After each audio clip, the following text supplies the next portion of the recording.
Ayan, so hello po. So welcome back ulit dito sa vlog ko. And then yan, so medyo matagal-tagal na din tayo hindi nagba-vlog about sa e-bike.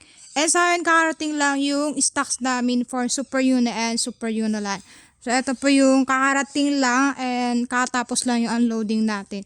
So yung papakita natin ngayon is yung bagong model natin ng Super Uno Lite. And yung tawag neto, e-bike na ano ba tawag nito? Hindi ko alam yung pangalan niya pero pang big bike siya. And so medyo malaki-laki. And 3 piraso lang po yan. So yung dalawa kasi is nabenta na. And yung isa yan available. Pwede nating ibenta yan.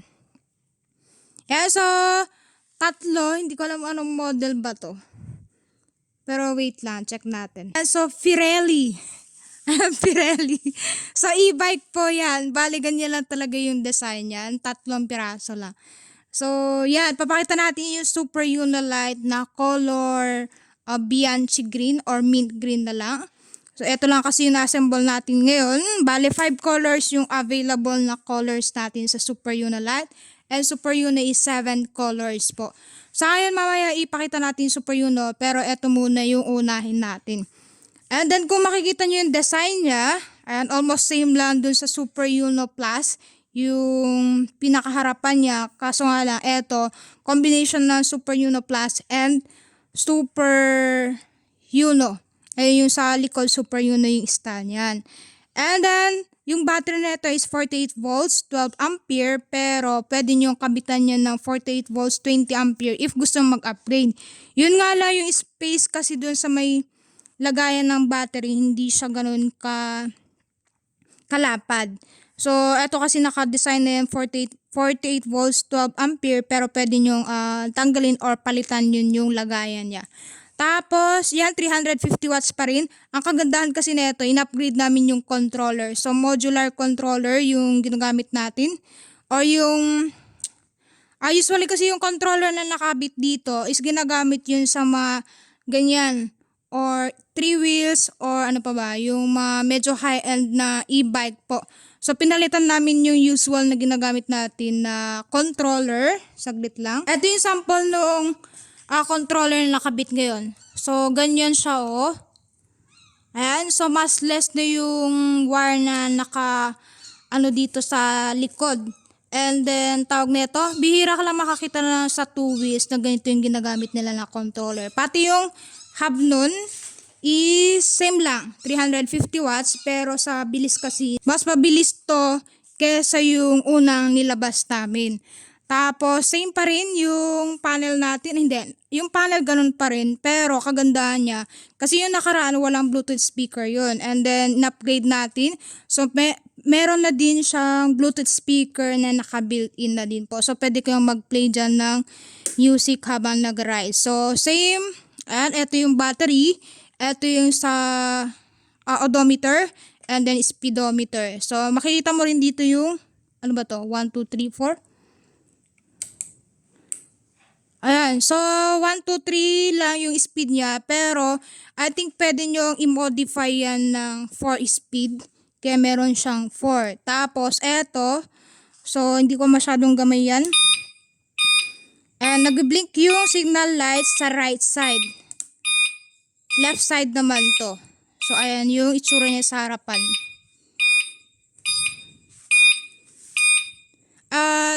Eto nga pala kasi di ba no last time, medyo mahina yung busina. So, in-upgrade natin din yan or pinalitan natin. So, super lakas na parang yung sa motor. And then, headlight. And so, eto nga pala. So, kapag pinindot mo yan, automatic na yan. Ay, hindi naman siya automatic. Kumbaga, isang pindot mo na yan, then magla-light na. Yung dati kasi, parang kada pindot yun. Ayan siya. Oh. So, eto yung sa headlight. And then, signal light. And then, yung busina. So, yan. Eto yung pinipihitan natin para sa preno, harap and likod. And then yung side mirror, so meron na yan kasama side mirror. Tapos eto nga pala, yung pagka-riser bar niya or yung hawakan, medyo mas mataas siya compare yung sa una natin na Super Uno Line. And yan, meron pa rin siyang lagayan. So isang lagayan lang. Tapos meron siyang, ano ba to? Oh, sabitan ng bag. Ayan, so hindi siya yung nakaangat lang. So pwede mo i-close yan or isarado. So kung ayaw mo gamitin, iganyan mo na lang. Or kung gusto mo gamitin, ayan, pindot. Tapos sabit mo yung bag mo. If in case gusto mong ilagay yung gamit mo dyan at ayaw mo ilagay sa likod. Tapos eto, so bale, isa lang yung ano. So not sure kung isa lang to kasi hindi ko na ano kanina. Pero meron tayong keyless and then dalawang susi. So hindi na kailangan to ng ano, ng wheel lock. So wala siyang wheel lock. Ayan siya. So ito yung sa manual key and then yan yung panel natin. Tapos dito sa may harapan meron na siyang basket. Ito. So kung gusto niyo mamalengke, meron kayong lagayan dyan ng pinamalengke niyo or gamit po ninyo. Sa charger naman, ayan, ito yung charger natin. So, 48 volts, 12 ampere yan. Pero kung mag-upgrade kayo ng 20 ampere, pwede naman siya. Ito. So, meron siyang plastic dyan sa baba. And then, yan sa harapan naman. So, tapaludo natin. So, color green and color black sa likod po. Tapos, yung tire natin is 14 by 2.50. So, syempre may iba't ibang klase ng tire dyan. So, ito 14 by 2.50 yung size niya. And then, tubeless na din yan. So, hindi na kailangan na interior. So, mas madali nyo yan mapakarga ng hangin. Or, tawag nito, mas makakabili kayo ng, ng gulong yan. At meron yung Shopee or TikTok or Lazada yung gulong in case kung gusto nyo magpalit ng gulong po. Tapos, yan, suspension fork. And then, meron siyang, tawag nito, footrest sa harapan. So, pwedeng ilagay yung paa nyo dito kung hindi magkasya dito sa may harapan. And eto nga pala, in-upgrade natin yung mga plastic na ginamit. Kasi yung dati medyo may pagka-rubber siya. And then eto is yung makapal na plastic. And then eto, dito yung nakalagay yung battery. Tapos yan, meron siyang pedal assist. Pwede nyo rin siyang tanggalin if in case hindi nyo gusto yung may pedal. Pero since nadan kasi yung iba dun sa may EDSA, so kailangan nilang tawag nito, maglagay ng pedal assist para hindi sila masita. Pero eto naman, wala siyang epekto ha kahit gamitin nyo yan. So hindi yan aandar or magcha-charge yung battery kung gagamit kayo nito. Kumbaga parang pedal assist lang siya para hindi masita kasi sa China, ganun yung style nila. Kapag meron kang pedal assist, so hindi mo na kailangan i-rehistro. Tapos eto hindi siya adjustable ha, so nakafix na po yung upuan natin. And yan, makapal yung upuan, so hindi siya masakit sa puwet. Dito naman sa likod, so dito pa nakalagay yung controller natin. Ayan yung upuan natin, so medyo malambot din. Makapal-kapal naman. And then dito yung lagayan ng charger. Tapos yan yung spring. And then tawag nito, meron din siyang apakan sa likod para dun sa angkas ninyo. And yan tapaludo natin para hindi siya tumalsik. And dito yung motor hub po. So yung motor hub natin is 350 watts yan. So, i-explain ko mamaya ano yung kaibahan nito dun sa una naming model. Tapos eto, meron siya yung side stand. Center stand pala. Tapos dito, ayan yung light since naka-open yung natin, yung headlight natin. Ayan, so sinarado ko, so nag-off siya. Then, signal light, open na lang natin lahat. Ayan.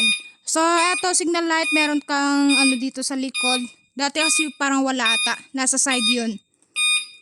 Ayan, so, medyo maingay. So, nag-light po yan. Ito yung dito sa likuran natin. And meron na din siyang ganyan kung gusto ikabit. So, since model nito is Super Uno Light and meron siyang nakalagay na Uno. Since yan yung namin na brand Uno. And then, eto hindi yan umiilaw. Kumbaga, parang light reflector yan. Tapos, same lang dito sa likod. And then, yan, meron siyang Uno dito sa may pinaka-body. Sa susunod, baka after 1 or 2 months, meron na naman kayo makikita na same model neto. So, di maiwasan yun kasi mas madali kasing magkopya kaysa gumawa ng sariling design. And then, eto. So, syempre, try ko muna gamitin bago ko ibenta. Para at least may explain ko ano yung kaibahan nila dun sa unang model. Sa price pala, Ayan, same pa rin, 13,500 with helmet. Pero kung walang helmet is 13,000 po. So, based dun sa, um, tawag neto, drive test natin kanina, and syempre halos lahat naman yan try ko yung mga e-bike natin bago natin igawan ng vlog. So, yung una is medyo mabagal or tawag neto, hindi siya ganun kabilis yung takbo and hindi kasing tulin ni Super Yuno. Siyempre, mas matulin si Super Yuno, di ba, yung in-explain ko dati. Pero since nagpalit tayo ng controller, yun yung modular controller na usually ginagamit sa mga 3 wheels or sa mga higher end na e-bike. So, yun naman yung kinabit natin dyan. So, upon trying kanina, kasi hinatid ko yung kapatid ko para matry ko din to. Ayan, so dalawa kami nakasakay doon. I think ako is 49 kilo and siya is 46. So, syempre, ayan, hindi ko siya ramdam. Unlike doon sa isang, sa isang e-bike ko, yung Super Yuno Light, yung unang model, medyo ramdam ko yung bigat niya. Pero yung kanina, wala talaga, parang wala akong angkas. And sa tulin, mas matulin talaga siya, parang kaya mo pang makipagsabayan sa motor. Hindi naman yung as in na bilis, pero yung bilis niya is kaya niya makipagsabayan sa motor kung saan lang sa patag. Sa ahon naman, mas kaya niyang umahon na compare kay Super Yuno Light. Lalo kung meron kang angkas, medyo hirap siya sa paahon. Pero eto, mas mabilis siya. And then, kaya niyang, yung medyo at least siguro mga 20 degrees na daan, yung paahon, kaya niya po. Basta wag lang baka yung masyadong mabigat. Siguro mga 120, kaya yan, 150. So, syempre, e-bike pa rin yan. And pagdating sa charging time, 6 to 8 hours. And sa kilometer range, nasa 35 to 40 yung pwede niyan takbuhin si isang full charge. Pero syempre, magdedepende yan sa kilo nung sakay. And then sa terrain, kung anong klaseng daanan yan, paon or palusong. And syempre sa weather, kung ulan ba or tawag dito, bagyo or normal day lang. So syempre naka-apekto din yun dun sa takbo. Pero wala akong masabi. Sa 350 and is good to go for a budget e-bikes. Then sa bilis, wala akong masabi. Mas matulin siya.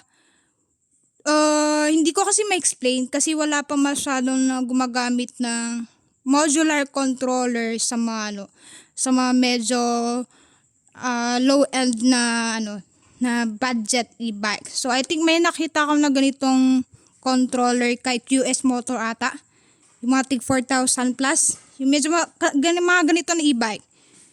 Ayan, yan yung mga ginagamit nila kaya mabilis po. So yun yung ginamit naman natin. So eto Super Yuno Light and Super Yuno, parehas po yung ginamit natin na controller. So, yung controller ni Super Yuno is 400 watts. Ito naman is 350. So, hindi na kayo masyadong sa medyo pahon. Meron tayong 5 colors dito. Yun yung kulay green, color black, color white. Tapos, ano pa ba yung kulay dito? Color black, color red, color yellow, and color white. Tapos yung color green. Color green, yun nandyan. Yung naka-assemble po.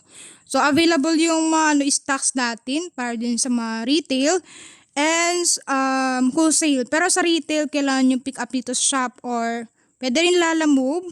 And sa inyo po yung shipping fee. Tapos, available din ang GCash or home credit po. So, home credit medyo mas mataas yung price dyan kasi nga meron charges. And syempre, depende yan sa, sa ilang months na, na payment terms. Tapos, yan, meron tayong bagong model dito na big bikes. Kaso, hindi ko alam kung ano. Pero ito kasing dalawa, may-ari niya yan. Kaya, i-deliver na lang. So, bali, isa na available ito. So, kung gusto niya or interested kayo, pwede yung pintahan dito sa shop. And assemble naman siya actually. I think wala naman na masyadong ikakabit dito kasi buo naman na siya, oh. Ayan. So, price na ito is 99,000. Tapos, Super Yuno Light natin is 13,500 with helmet. If walang helmet, 13,000 po. So, sa discount, hindi ako masyadong nagano ng discount. Kasi kapag discount tayo, kapag may problema naman or meron tayong papalitan dyan, kami naman yung malulugi. But it's good to go dyan yung price na binigay po natin. If meron naman discount, we can give naman but not too much. Syempre, kailangan nating tawag na ito, puhunan plus kita, syempre, hindi lang para benta. And then, if may concern naman or message or something, question, pwede nyo naman message sa page ko or dito sa channel ko. So, sa ngayon, ito lang muna yung papakita natin.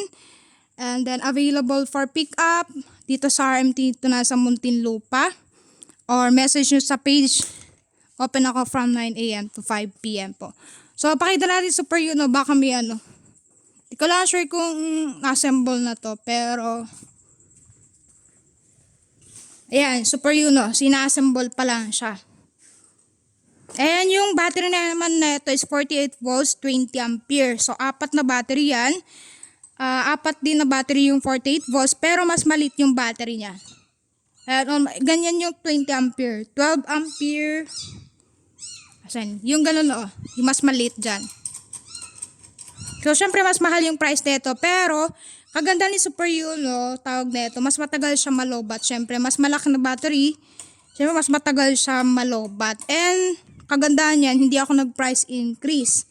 So, nag-upgrade tayo dun sa panel and then the controller.